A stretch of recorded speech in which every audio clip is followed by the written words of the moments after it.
Is your Dodge Journey key fob not working like it used to? It's likely the battery needs replacing. For 2011 to 2020 models, the process is straightforward. You'll need a CR2032 battery and a small flathead screwdriver or a coin. First, locate the seam on the fob, typically between the keyring and the button side. Gently pry it open with your tool. Remove the old battery, noting which side is up. Insert the new CR232 battery with the positive plus side facing up. Snap the fob back together and test it. That's it. This simple fix can save you money compared to dealership service. If your key fob still doesn't work after replacing the battery, try reprogramming it.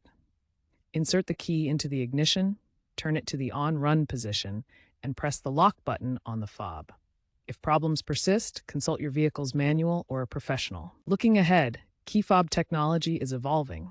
While older Journeys use replaceable batteries, newer vehicles are shifting towards smartphone integration and battery-free options.